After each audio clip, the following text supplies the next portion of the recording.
Good morning. Let's get into it. Only 5 minutes late. The market marches to new highs. We know that. It's doubled from the bottom. Quite extraordinary times. And it feels a little bit like this. The economy, it's recovering, yes, but gee whiz, it doesn't feel all that great. The stock market, happy days. Craziness. So what's really happening? GDP has recovered to its previous highs. That is now done. V-shaped recovery complete. $19 trillion in the States and change. But consumer confidence is still pretty subdued. I mean, this shows you investor sentiment, which is the S&P in black, and the blue line is the University of Michigan Consumer Confidence Survey, which has recovered from its depth, but is still not that great. So shakiness in the economy. And at the same time, you've got these strange bubbles going on. With all this Fed pumping money into the economy, you've got a housing bubble happily going on in the US and the UK and Europe, Germany in particular.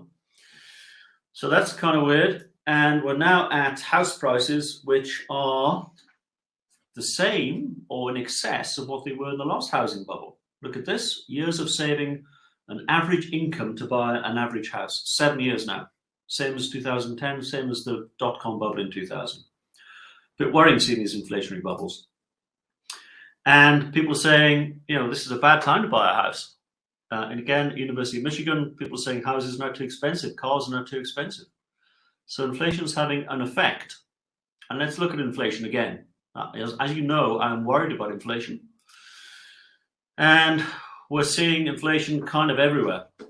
This is a chart which shows you transcripts of mentions of inflation by corporates, all-time highs. Again, transcripts of mentions of wages, all-time highs. So wage pressures coming through in response to these bottleneck-fueled inflation pressures like semiconductors and cars, etc. Wages are starting to come through now. And cost pressures, and therefore are feeding into prices. So this kind of inflation, wage, cost price spiral is kind of happening. It is concerning. And the Fed, bless them, are choosing to look at a stripped down measure of inflation. This chart is important. Okay. And you can see that this is breaking down into core CPI, excluding base effects and COVID sensitive items. Now, COVID sensitive items in the inflation measure are in the red bar. And in very small type at the bottom, those include lodging away from home, inflation in used cars, car rentals, airline fares, TVs, toys, and personal computers. The Fed strips those out and looks at the green line on inflation, which looks fine.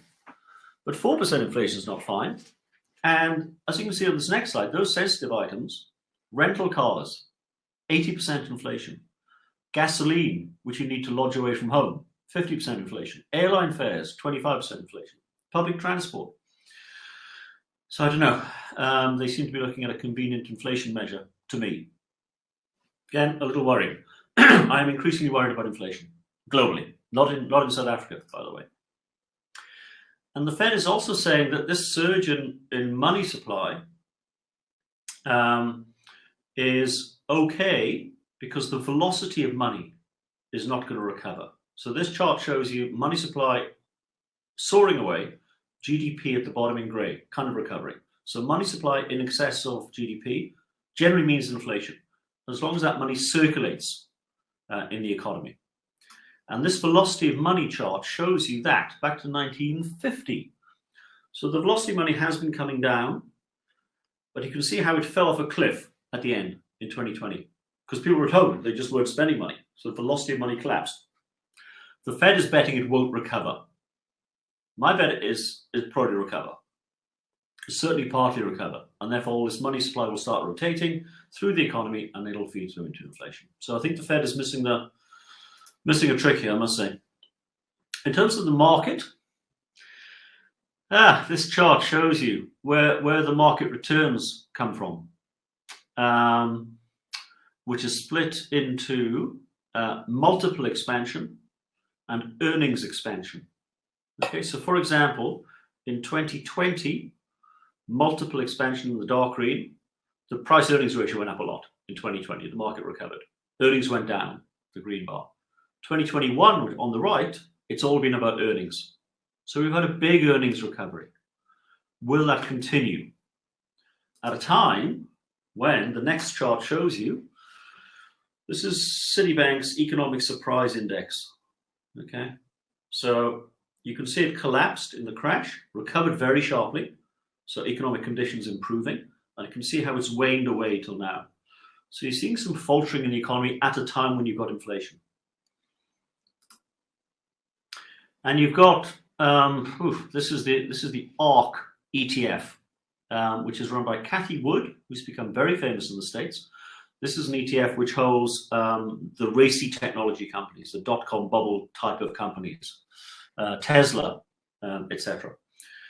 And that ARK ETF has tracked the NASDAQ, the previous NASDAQ boom and bust. So you can see in red, ARK up at the peak, down, return to normal. We're kind of in the return to normal phase. People are like, oh, it's okay, it's sold off, but we're okay. Then you get the fall down, and people get fearful, they capitulate, and you get a trough in the market. Does this look like a bubble to you? This is Microsoft chart. Vertical. And I found this interesting. Every time the market doubles, it tends to have a correction. The market has just doubled. Back to my very first slide. And yeah, every time, 100% correction, up 100% correction, up 100% correction, up 100% correction. By the way, this chart also shows you how, over long periods of time, the market goes up a lot. And you should just kind of stay in it. But right now, it's just looking a little frothy. And I think finally on Bitcoin, this is a chart which shows you the balance sheets of the Fed, Bank of Japan, and the ECB compared to the price of Bitcoin. And you can see that, listen, this Fed largesse in terms of money hitting the market is creating these bubbles, be it in the housing market, be it in parts of the equity market technology, be it in Bitcoin, Ethereum, etc. And by the way, Ethereum is the one you want to own if you want to own any cryptocurrency, because it has some efficacy. But when the Fed starts to withdraw this monetary stimulus, which is now starting to talk about, which will be kind of the end of this year, then all these things will start to deflate, including, I suspect, technology. Okay, snuff on markets. We had a tragedy in Afghanistan. Horrific to see this unfolding. Shameful. And images like this, which I'm sure we will never forget. I mean, it's just the most awful situation and is now being kind of moved on from. But we've left behind, the US has left behind, they spent 10 years arming and training an army of 300,000 Afghans. 300,000 people. And they spent $85 billion on it, 75,000 vehicles, 600,000 weapons, and 200 aircraft. They created an air force in Afghanistan. And the entirety of that effort folded in less than a day when the Taliban just kind of walked in. I mean, it was just extraordinary. So in a way, it kind of shows you that the US's version of empire, which is not an invade and own and run version, which was the UK and Roman version, it is an invade, persuade the locals into democracy and kind of arm them a bit to protect themselves, and then leave. Just doesn't work. So the US is retreating now all over the place, and that'll be important when it comes to China. And on before the US had even left, the very next day after the Taliban walked into Kabul, these gentlemen from the Taliban were awarding the Afghanistan Premier League World Cup to the winning football side. Nice image. I'm sure that those were genuine smiles. Biden's kind of short-term disastrous, and I think he's proving his age. But people tragically will have moved on from this within a month, I would think. And Biden's approval rating is kind of all right. He'll survive this. The people who are really happy about this debacle are these two gentlemen in terms of geopolitical power. in Afghanistan, they were doing a reasonable job, by the way. GDP per capita in Afghanistan almost doubled over the last 10 years. So with US help, to be fair, they did a reasonable job. And maybe most importantly, got women, girls back into school and into working jobs. So you can see Taliban rule before 2000. This is female enrollment in primary school, percentage of all girls. 80% of girls went to school. Fabulous. I suspect that chart will go back to naught. Tragic. Afghanistan remains near the bottom on almost any socioeconomic measure you care to look at. And the Taliban will rule badly and it will become a failed nation state, like Syria. And you now have a very large de facto Islamic state across the north of the Middle East, where terrorism will breed. That's for another day. Okay, a couple of snippets for you before we get into China. I want to spend enough time on China. Number one, COVID is never going away. Let's just face the facts. I heard about another variant emerging just last night, which I hadn't seen, which is twice as virulent as the current Delta variant. It's never going away. And we'll get booster shots and booster shots and booster shots. Yeah, Israeli. Number two, our productivity, if I can call it, as desk workers, has gone up, what is that, 10 or 15% since we worked at home. That's cool. I talked about productivity improving a few months ago. So that's coming through. Interesting. We're better at home than in the office. I love this one. There are two rules in life. Number one, never give out all the information. It's beautiful. Okay, I enjoyed that. And then the second funny one, in the 1980s, A&W, I don't know who they are, tried to compete with the McDonald's Quarter Pounder by selling a 1/3 pound burger at a lower cost. Brilliant, bigger burger. The product failed because most customers thought the quarter pound burger was bigger. This is why I don't argue online. Welcome to America. I laughed a lot at that. Finally, the secret to becoming extremely wealthy isn't saving and investing. No, it's selling a JPEG of a rock for $200,000. This is, of course, happening. Rocks of Ethereum. They're simply drawings of rocks, and they're selling for $200,000 and upwards. There's madness going on. Madness. It'll come to an end. Oh, yes. 3D printed Wagyu beef. That's a first. From the cells of cows, presumably from Japan. 3D printed. There you go. And China's building a space station now, which is rumored to be the size of a small town. That's happening. Back to China in a moment. And finally, we found a way to grow, get this, human tissue on the International Space Station. Remember the science fiction movies where you kind of grow your own skin and kind of heal yourself in space? Well, it's happening pretty soon. That's pretty cool. Important for our trip to Mars. All right, I'm going to talk about China. Gee whiz. Okay, this is important. We've seen a massive shift from China in the last 6 months. March was the first shift. TikTok. The Chinese state took a board seat on TikTok without actually anyone noticing. I confess I didn't notice. Very quietly, they took a board seat. State control into private sector. Can you imagine that happening in a private company in South Africa? The government just put a board member on. China, you can do it. Point number one. Didi on the right, floated on the New York Stock Exchange in great fanfare, $4.5 billion. The very next day, the Chinese authorities banned it from taking on any more customers. So that didn't go down well. The share price promptly halved.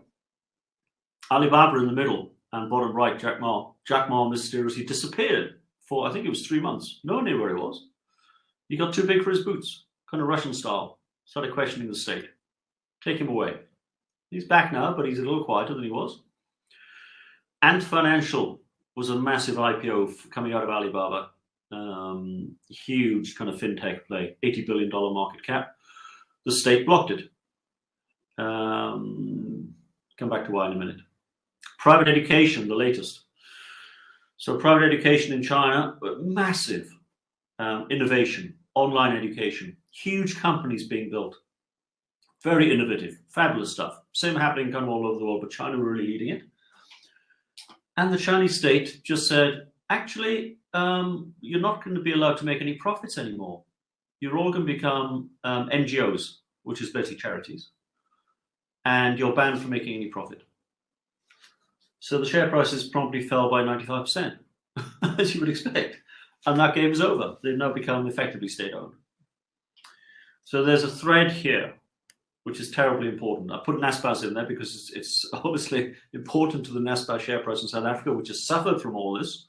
I'm glad to say we're underweight in NASPAS for our clients, so that's been kind of okay for us. But it's worrying for someone like NASPAS, which has that stake in Tencent, and will that come through in terms of the NASPAS share price? But a major clampdown, and that's come through, of course, in the share prices. You can see this, probably the best representation is those which are quoted in Hong Kong, the Hang Seng Tech Index. This is a technology index in Hong Kong, and it halved in the last 6 months. You can see the effect on the share prices. But there's something fundamental underneath that going on in China. Hence, is it shifting back to communism? And the best way to describe it is that China now feels, and this is the headline, China now feels it can afford communism. It's had 40 years of rampant capitalism. It's worried now about that, and it needs to spread the money across its economy in a more socialist style. I won't say it's communist, because communism means equal wages for every single person and complete central control. No one's going back to communism, that clearly failed. You can't have equal wages for every single person. That's not what I mean. Socialist model in terms of broadening out the wealth in the economy. Massive shift. Worth a quick history lesson. I covered this about a year ago in terms of the Chinese Empire. This was the Chinese Empire in 1039. For most of its 4,000-year history, China has been the dominant world power. That's where it wants to get back to. The peak of the Chinese Empire, actually last time, was in 1420 with the building of the Forbidden City in China, at a time when London, bless it, had a population of 40,000. Beijing at that point had a population of 500,000, and they built the most extraordinary Forbidden City, which you can see today. They also had a fleet of over 300 vessels and 30,000 seamen, Navy officers, which was bigger than any Navy until the UK Navy in World War I, 500 years later. Then in 1424, the Emperor Yongle, died, and the dreams of empire died with him, and China turned in on itself, to the extent that in 1500, anyone in China found with a ship with more than 2 masts was liable to death. Total inward of the Chinese dream, global power gone. And they spent the next little while just economic contraction. It was just a disaster. They went from 30% of world GDP in 1820 to 5% by the time of the Second World War. So, and not a pretty picture in terms of the history, but in terms of the sunlit uplands of the global power, that is their stated aim. And I'll get back onto that. And the economic recovery began in 1978 when Deng Xiaoping was in power, and he set in train economic reforms, which culminated in membership of the World Trade Organization in 2001. It took them 15 years of negotiation to get in, and that supercharged the Chinese growth story. Cheap Chinese goods manufactured, exported overseas. And the economy grew for 6% per annum for 40 years and became the largest economy in the world alongside the US. China's about $15 trillion. The US is about 20 trillion, as we saw earlier. But in purchasing power parity terms, which is like for like, China's bigger at $25 trillion. So China's the biggest economy in the world already. All right, world trade, China is already the biggest and by far and away the largest consumer of iron ore, core, and any form of metal. I think about 60% of iron ore is consumed by China, from like 5% 20 years ago. It's been a phenomenal growth story. I think we've all witnessed that. And part of it has been moving billions of people from rural into the cities. There's another 500 million people to go, and that's part of the plan. All right, to the meat of it. This is President Xi Jinping, and this is March the 18th, 2018. This is the moment when President Xi Jinping, assumed complete control over China.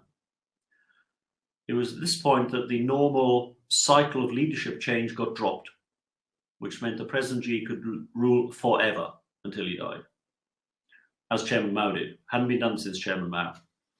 And this is the point where he was sworn in as the ultimate leader forever, in terms of his lifetime. And that has set in train since 2018 a bunch of things which are reshaping China completely. And this is the problem. The problem statement for China is that, number one, its GDP per capita is still quite low. The US is like $55,000 per capita. China's today about $18,000 per person. It's in purchasing power parity terms. So China still needs to catch up. But the real problem, so they need to catch up, one. Number two, the real problem is the mix of that. And what's happened in the US and most other Western countries is this: social inequality. This is the share of the top 18 families in America. And you can see how it's exploded since 1988, from 0.2% to 1.4% of the wealth is owned by 18 families in America. And the same thing is starting to happen in China. And this social disconnect, this social inequality undermines social cohesion. And when China was in its dark period, post its imperial past for the past 300 years, it suffered from great social division and constant social strife. And it cannot go back to those social tensions again. One way to do that is to spread the wealth more evenly across particularly the middle class. So, for example, the reason they nationalized education was because private education was becoming too expensive for the lower and middle classes. They had to make it cheaper. That's one way of spreading the wealth. May not be better education, but they had to make it more affordable. Because that middle class are the dangerous ones who may rise up against the autocratic rule of President Xi. So social inequality, big problem. The other big problem, and this is the 5-year plan again, the other big problem is social media. And control of one's populace these days is as much through data as it is through money supply. And data lives in these private companies, Alibaba and Tencent, Facebook, Amazon. The US is just kind of letting it run. And in China, they've decided, actually, we're going to have that data. We're going to control that data because it's too important. We're going to wade into this tech space. That's why they're reining in Alibaba and Tencent. Massive shift from pure capitalism to a socialist system. This is the 5-year plan. The 14th 5-year plan. 2021 marked the point where China celebrated one of its primary goals of President Xi, which was to alleviate the nation of poverty, to lift 100 million people out of poverty. That was stated in 2012. It's been achieved in 2021. 2021 is also the 100th anniversary of the Communist Party of China, big deal. And the 100th anniversary of the Republic of China is 2049. So that's the runway. Each 5 years they do a 5-year plan. This is the 14th 5-year plan. Okay, prioritize quality of growth rather than quantity of growth. They will shift more to manufacturing than consumerism. They're worried about consumerism. Probably lower growth, but actually back to manufacturing. They want China to be a self-reliant technological manufacturing powerhouse. These are their words. So massive investment. They've just made a tax break for corporates where 100% of the R&D spend is offsettable against tax as part of the 5-year plan. Innovation remains at the heart of China's modernization drive. I'm quoting from the 5-year plan now. R&D spending ramped up by more than 7% every year. Focus robotics, new energy vehicles, aircraft development, artificial intelligence. They recognize themselves as a third-tier manufacturing economy right now. They want to be first tier. They quote US and Germany as being first tier. They think it'll take them 3 decades to get there, hence 2049. Low carbon economy. They want carbon neutrality by 2060. There's going to be a massive investment into forestry, for example. They'll be planting 11 million hectares of trees in China in the next decade. Half of offshore wind capacity is taken by China. And then the fourth one is the key one. Achieving common prosperity. This is the phrase you must remember, common prosperity. This is the words for the socialist government. And that means reorientating the wealth take and the income take from the very rich to the middle class and the poor. And one of their directives, for example, let me read this. I now can't find it, of course. Anyway, there is a directive which specifically says, here's, adjust excessive incomes and regulate and adjust excessive incomes and encourage high-income group people to pay back to society. When they say regulate and encourage and adjust excessive incomes, that is what will happen. So, big shift from the elite to the middle classes. And then managing great power rivalry with the United States. So domestically, China will shift to the middle classes, less capitalism, more socialism. At the same time, it will expand its hard and soft power offshore to become the great power it was. And let's look at that. China now, offshore, has achieved superiority, naval superiority, within what's called the first island chain, which, if you look at the map, covers Taiwan. And one of President Xi's directives in 2012 was to achieve by 2020 the ability of the Chinese military to invade and take over Taiwan. That has now been achieved. That first island chain also includes North and South Korea, Vietnam, Cambodia, and edging into Indonesia. They're also moving into the second island chain. And if you look at the size of their naval capacity, all right, 2020, what have we got?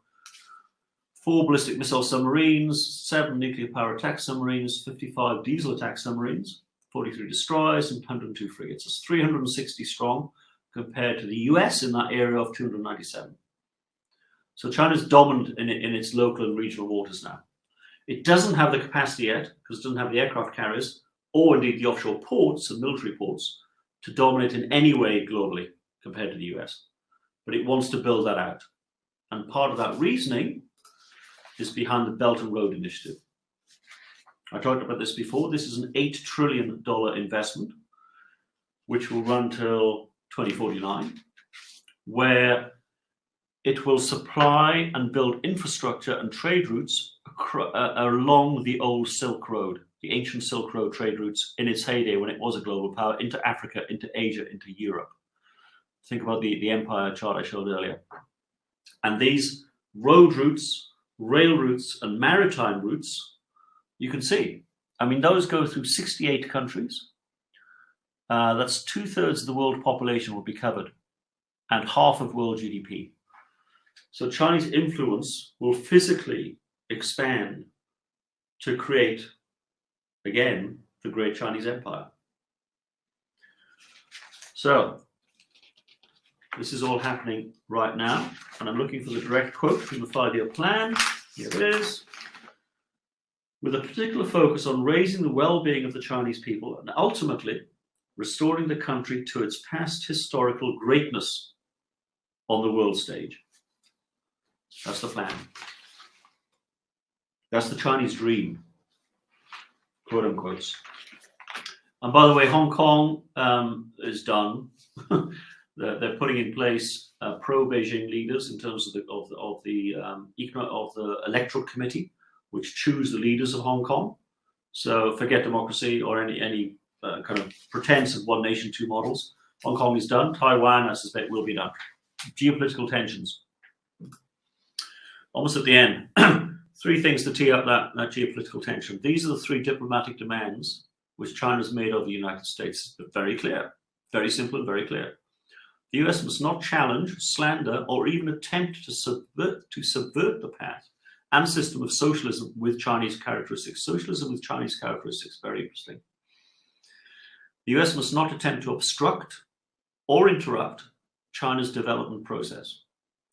And the US must not infringe upon China's state sovereignty or even damage China's territorial integrity, including, I suspect, the Greater China, which used to include Taiwan. Battle lines are being drawn here. There's still a time, don't forget, where the US is retreating. Remember Afghanistan? It's no longer the world policeman. The US has proved itself pretty inept at this kind of empire stuff. It's retreating back into itself. The Trump Make America Great Again thing is continued with Biden. China is increasing. This is going to change all our lives. All right, so what does this mean for markets? Number one, President Xi does not know the share price of Alibaba. That I can guarantee you. He does not care. People like you and I are obsessed with it, and the Chinese market, he really doesn't give a monkeys. And his focus is all about wealth redistribution and income redistribution across China, because that breeds social cohesion and sustainable growth. So common prosperity drives everything. What will this mean? Probably slightly slower Chinese growth. And China's been the driver of global economic growth for decades now. It's probably about half of global growth has come from Chinese growth. Half of global growth. That'll be slower because you're taking away the capitalist pure animal spirits. You know, no one's going to set up a private education company anymore, for example, or venture greatly into the tech space because they know they're going to have the government on their board. Lower global trade as the nationalist tendency takes hold.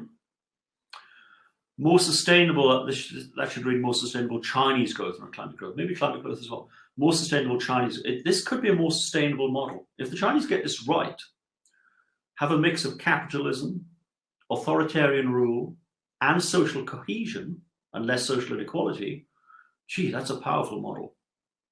And if they get this right, they've got things right so far, I wouldn't bet against them. They will be unstoppable. This could turn out to be a good thing for China and the Middle and Far East. What it means for Europeans is another thing. We might need to get used to being second fiddle. Chinese global power grab against US retreat. I've talked about that. We know where China are in Africa. They're everywhere. And they control a lot of those trade routes already. Higher geopolitical risk. All this narrative is going to lead to tensions. Be it a Taiwanese tension, Hong Kong, the US is going to have to get involved. If they get involved, this could be a great test for future US presidents, or they leave China to it and just acquiesce. I suspect not. There's going to be some tension at some point. More nationalism, I've talked about that, and probably overall a slightly higher market risk premium as a result, more volatility. So it's been a very straightforward narrative so far. China is the factory, the manufacturing factory of the world, and that's all it does. Supplies cheap goods, keeps inflation down, globalization, happy days. Now it's much more complicated. China wants to be the great leader of the world. It always was for many thousands of years, and it wants to be that again. That changes everything. So it's going to be an interesting backdrop to global markets. That, I think, is all I wanted to say. I'd love to take any questions. It's 10 past 10. I had a lot to get through, so maybe I won't take questions today. If there are any, just zap me directly. But this is, I think, a very, very, very important shift, and we can see it happening if we pay attention in front of our eyes. A shift in China will mean a shift for all of us, a less stable world, a very different world in terms of the power dynamics. And if China get it right, they will undoubtedly be the great world power, potentially quicker than we think. Thank you very much all. Apologies for the technological issues earlier, and I will see you next time. Have a good day.